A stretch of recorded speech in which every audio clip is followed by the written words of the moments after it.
Joining us now is Sean Spicer. He was the former press secretary for the President of the United States. He's now the author of the book called The Briefing, Politics, the Press, and the President. You can get it on Amazon or your favorite bookstore. You can go to SeanSpicer.com and get it there.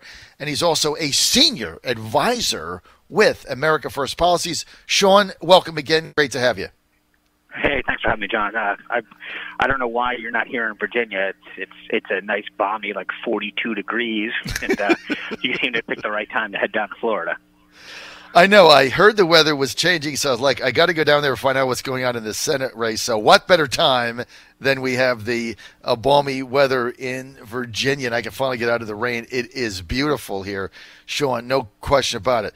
Okay, we've got some things I want to go over. I want to start with the Caravan coming here to the United States 14 days before the midterms. Sean, we understand it's now grown to 7,000 people. The president's saying they're not going to come in. He's going to close the border if need be. How does this play out, Sean Spicer? Well, I mean, I think it's look, there's a lot of things right now as we head into the midterm elections that are sort of that very illustrative demonstration of what the difference between the two parties are. And as you see these things happen, it crystallizes the importance of this election. So you saw that to some degree with Kavanaugh, where people saying, okay, I get it. This is why, this is the policies and people that will come in with this administration and having this party in power. Similarly, I think that you look at these people kind of marching on up through Mexico, trying to come into our border, and the president's been very clear about what his position is and that he's going to make sure that we are a country of law and order and that people can't just march on into our country as they see fit. I don't think the Democrats clearly have that same set of policy oriented. So getting back to it, I think a lot of times as you head into an election, there are events and circumstances that crystallize what the differences are between the two parties and various candidates as you head into an election. And right now, it couldn't be clearer. So what should the president's action be now? If they indeed get through Mexico, you have 7,000. I mean, I understand the politics of it, but let's get to the policy. What should the president do? He says he's going to send the military there. How would that work? How would that play? And wouldn't CNN be saying, okay, you've got bayonets pointed at moms with babies? That's what CNN will do, well, right? It's actually a very complicated policy that I'm probably not the right person to get into, in the sense that there's something about, I think that he can send either the National Guard, federalize or nationalize them, or utilize certain aspects of the National Guard. There's a tricky issue between Title 10 and Title 32 that details how you can use certain members of the military for domestic purposes. But regardless, I think that the point that he's making is he's going to figure out what it takes to do that, put them along the border and make sure that people can't cross over. But there is an obligation for anyone to make sure that for any president, especially this one who's made it so clear what his priorities are, that we protect the border. We've got to make sure that people coming into our country are coming so legally and correctly and not sort of as willy-nilly and as they see fit. This is a country of laws. If people are here to seek asylum, I understand that, and we need to make sure that it's done through the correct process. Where was Sean Spicer? He was the former press secretary, the first press secretary for President Trump and the Trump administration. He's also a longtime FOJ. That means friend of Sean. And Sean is also the author of the book called The Briefing, Politics, the Press, and the President, which you can buy on Amazon, your favorite bookstore, or you can buy it on his website.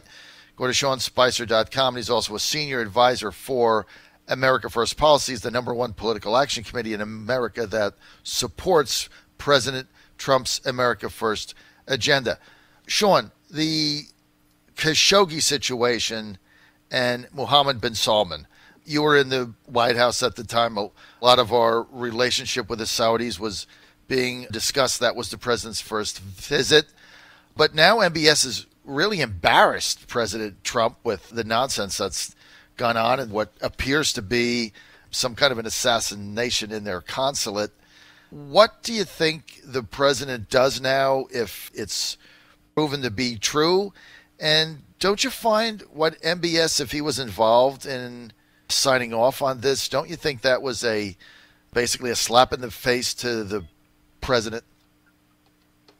Yeah, absolutely. I think you're absolutely right. That the idea that if you're that comfortable with the relationship that you feel that you can be this brazen, that really is insulting to President Trump. To think that you can get away with something like this, never mind whether it's the United States, to begin with, but especially with the relationship that this president has tried to foster. It was Saudi Arabia that was his first trip, if you recall, abroad, right, because he really wanted to strengthen that relationship. So I think that the actions that have been taken and the idea that it's taken 2 weeks is a bit ridiculous. These guys knew from the get-go how serious this was. They knew clearly. It's one thing when they initially claimed that they didn't know anything about it. That was tough to believe. But then 2 weeks later to say, well, okay, so something did happen and there was a fight. Well, then you knew that 2 weeks ago. So this is an unbelievably insulting stall tactic. And I think that all of the steps that they've taken have just been. The cleaning crew, sending in the hit team. They either need to explain all of this, which I think is beyond the pale of explaining. But right now, I think the president should not just look at this in terms of the relationship that we have with Saudi Arabia, but as a personal insult. Because the idea that we've treated Saudi Arabia the way that we have, and he made such an amazing gesture of respect by visiting them first in his presidency and trying to foster and strengthen the relationship we have with them, and this is how we get repaid. The president needs to be strong and tough. I'm in agreement with that, Sean, 100%. I think that is spot on, exactly what we've been saying for some time. It is insulting. It is a slap in the face. It was very disrespectful. And it's kind of like, hey, look, we're friends. I've got a $110 billion arms deal. Therefore, I can do whatever I want. And I think they're going to find with this president that's really not the way a relationship works. So we'll see how that plays out. Sean Spicer, I want to ask you about these mobs, these left-wing mobs that are going around. I mean, in Minnesota, last week, 2 candidates were actually assaulted. 2 Republican candidates were assaulted by these mobs. This is going all over the United States. The threats to Susan Collins and others, people getting chased out of restaurants, being chased down subway stairs. What's the deal here? Well, look, here's an interesting thing. I was reading a column last week that a constitutional lawyer or scholar, I can't remember which it was, really posited an interesting theory, which is everyone keeps talking about how our Constitution protects us.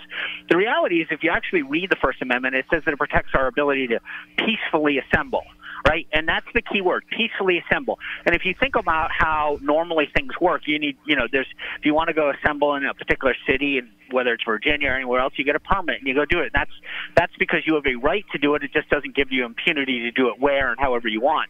And I started to think about that because all of this action from the left against the right, it is not. We have a right to express ourselves, to address our government and our elected officials, but that doesn't give us carte blanche to do it however we want and in such an insulting and threatening way. Here's the thing that I think the bigger problem to me, John. Not only is it happening, but there's actually not just deafening silence from the left, but almost encouragement. Nancy Pelosi, Maxine Waters, Chuck Schumer, all of these people who are leaders of their parties should be standing up and saying, this is unacceptable. You have a right to protest, but there is a way and a means to do that. Going into a restaurant and basically threatening someone as they're sitting there having dinner. And let's be clear, because for all these people on the left who go, oh, well, they just stood in front of them, let them try to have that done and tell you how it feels. When you are surrounded by 10, 20, 30 people chanting at you to get out, we're going to throw you out, you can't tell me that doesn't make you feel threatened. And that's what they're doing. And I think that the biggest thing, the media has frankly been complicit in this, because if this was happening on the right, people would be calling for people's resignations. Why aren't you standing against this? Whatever. But because they basically agree with them, the folks in the mainstream media are all sort of complicit in this because they refuse to ask the tough questions to the Democratic leaders as to why they're allowing this to happen and encouraging it to happen. I think you're spot on with that. They're being protected by the legacy media. There's no question about it, because you're right, Sean Spicer. If this was the opposite, I mean, people would be going in the press absolutely crazy and condemning everybody. Instead, it's almost like it's okay. I mean, it's unbelievable. And I tell you what, average Americans, Sean, they don't like when mobs do this. And it hurt the Democrats in 1968. I mean, my father was a Humphrey backer and switched his vote at the end. As a result of that, people just don't like when mobs come in and disrupt things. I think it's going to backfire on the Democrats, Sean, in a big way. Let's get to, if I may, to the coming elections. Break this down for us. Let's start in Virginia. 10th District, everybody except me, every pundit in America has written off Barbara in the 10th, saying that the Democrat State Senator Wexton is going to win, that the Democrats actually stop spending money in the district, and it's fait accompli. What say you? I think Barbara Comstock wins this. It's going to be tight, but there's nobody that is more tenacious, hardworking than Barbara Comstock. She's had tight elections going back to her days in the House of Delegates. You can see by the level of vitriol in Wexton ads, she knows it's tight. And I think the people who are supporting Barbara throughout the 10th know how hard she works for them and the results that she gets and the independent voice that she's been. And, you know, whether it's federal workers or small businesses or veterans, Barbara's been out there fighting for them all and getting results. So I think this comes down to the wire, but Barbara pulls it out. Sean, let's go to Central Virginia in the 7th. Abigail Spanberger, the very well-funded Democratic challenger, she's raised $5 million against two-term incumbent Dave Bratt. What do you see? Look, I mean, Dave Bratt saw something in the electorate when he primaried Eric Cantor in the first time, and he's won twice since then. He understands the message that resonates.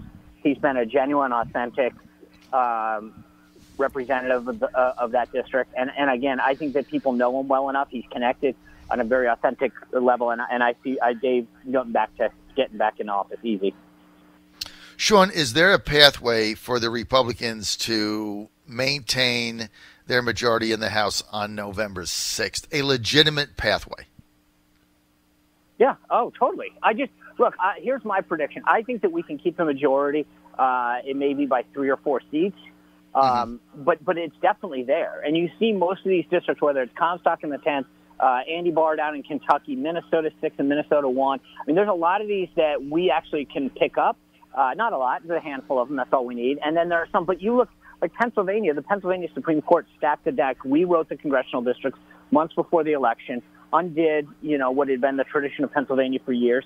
And you had a left-wing writing of this. So it's not going to be easy, John. But I do think that there is definitely a path to do this. And the better part, as someone who's been in this game for a while, is that the trend is with the Republicans. Look at every one of these races from Senate to House.